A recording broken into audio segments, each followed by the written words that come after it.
Hello, a very good morning. Welcome to the Mega News at 6, live and direct from our studios on the 10th Avenue Extension, Greater Estate. We'll bring you all the major stories and making headlines across the world, from local to international business, as well as sports and other way. My name is El Samuels. We take a look at the headlines. Speed up work on Big Push project. Mahama urges contractors. In business, debt servicing costs threaten government spending power. On international front, Venezuela clings to glimmer of hopes as rescue window narrows after deadly twin quakes.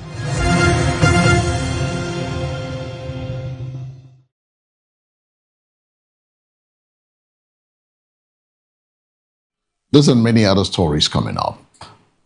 The news is also live across our social media handles, MBN360. Now, let's settle for the details where the President, John Dramani Mahama, has called on contractors working on government's flagship Big Push infrastructure program to accelerate work on all project sites, warning that delays will undermine national development targets and slow economic impact. President John Dramani Mahama has issued a strong appeal to contractors and the government's Big Push infrastructure initiative to speed up execution of ongoing projects across the country. Speaking during an engagement on infrastructure delivery, the president stressed that the success of the program depends on timely completion, quality assurance, and strict adherence to contract schedules. He noted that the Big Push projects are central to government development agenda aimed at improving roads, schools, healthcare facilities, and other key infrastructure to boost economic growth and create jobs. President Mahama further warned that delays and inefficiencies in the project delivery will not be tolerated, urging implementing agencies to intensify supervision and ensure value for money. He reaffirmed government commitment to funding priority projects, but insisted that contractors must match that commitment with speed and professionalism and accountability. The Big Push program is expected to transform critical sectors of the economy, but officials says its success will largely depend on how quickly contractors deliver on the ground.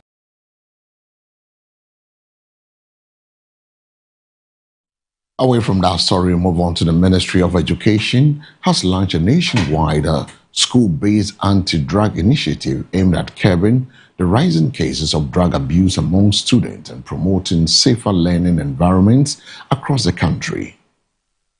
The Ministry of Education has rolled out a new anti-drug initiative targeting basic and senior high schools across the country as part of efforts to address growing concerns over drug abuse among young people. The program is designed to educate students on the dangers of drug use, strengthen counseling services in schools, and empower teachers to identify and respond early to cases of substance abuse. Officials say the initiative will also involve partnership with security agencies, health professionals, and civil society organizations to intensify awareness campaigns and provide rehabilitation support where necessary. According to the ministry, the move is part of a broader strategy to protect students, improve discipline in schools, and safeguard the future of the young population. Stakeholders are expected to support the implementation at the district and school levels, while monitoring system put in place to track progress and impact. The Education Ministry says the campaign will be sustained over time to ensure lasting behavioral change and safer school environment nationwide. The former Minister for Gender, Children and Social Protection, Sarah Adwoa-Safo, has formally petitioned the Office of the Attorney General to move an ongoing shooting-related case involving her from a lower court to the High Court for further hearing.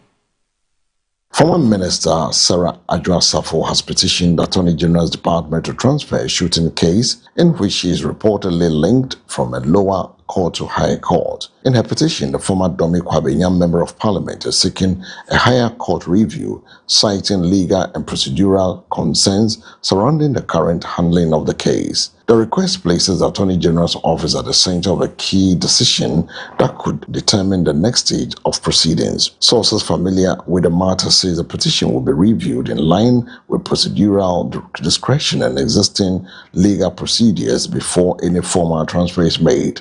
The case, which has drawn public attention, is expected to proceed based on Attorney General's response and subsequent court directive. Neither the Attorney General's office nor the legal representatives of the former minister has issued further public comment on the petition at this stage.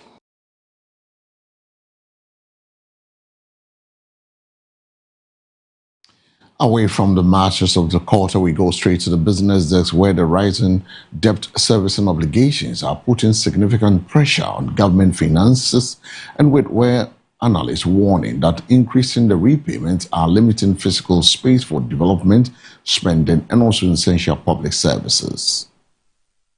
Concerns are mounting over the impact of the rising debt services cost on government expenditure, as a significant portion of the national revenue continues to be directed towards loan repayment. Economists and fiscal analysts says growing debt burden is constraining the government ability to fund key developmental projects, including infrastructure, education, and health. According to policy observers, as debt servicing takes a larger share of the budget, fewer resources are left for capital investment and social intervention that drive economic growth. They caution that without strong fiscal discipline and revenue reform, the situation could further limit government spending power and increase pressure on future budgets. The issue continues to spark debate among stakeholders who are calling for measures to improve revenue mobilization, reduce wasteful expenditure, and strengthen debt management strategies. Despite the challenges, government is expected to maintain its commitment to ongoing developmental programs, although analysts say the balance between debt repayment and development spending will remain a key fiscal challenge in the coming years.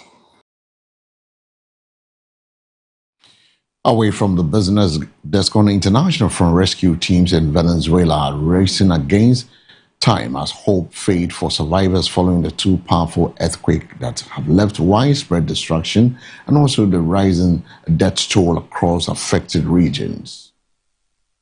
In Venezuela, emergency responders are working under intense pressure as critical rescue window narrows after twin earthquakes struck parts of the country, causing severe damage to homes, roads, and essential infrastructure. Survivors and family continues to hold on to what officials describe as a glimmer of hope as search and rescue teams are comb through rubble in search of anyone still alive. Authorities say the quake have overwhelmed emergency systems in several areas, forcing rapid mobilization of military personnel, rescue units, and medical teams to support ongoing operations. Power outages, damaged communication lines, and blocked roads are further complicating efforts, slowing access to some of the hardest hit communities. Humanitarian agencies warn that the first 72 hours remain critical, even as the likelihood of finding survivors decrease with each passing hours. Aftershocks continue to shake already weakened structures. The focus remains on saving lives, supporting the displaced families, and assessing the full scale of the disaster.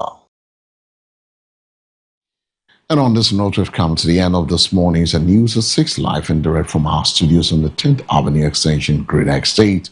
But before we take leave of you, we take a second look at the stories making headlines. Speed up work on Big Push project, Bahama urges contractors. In business, debt servicing costs threaten government spending power. On international front, Venezuela clings to glimmer of hope as rescue window narrows after deadly twin quakes.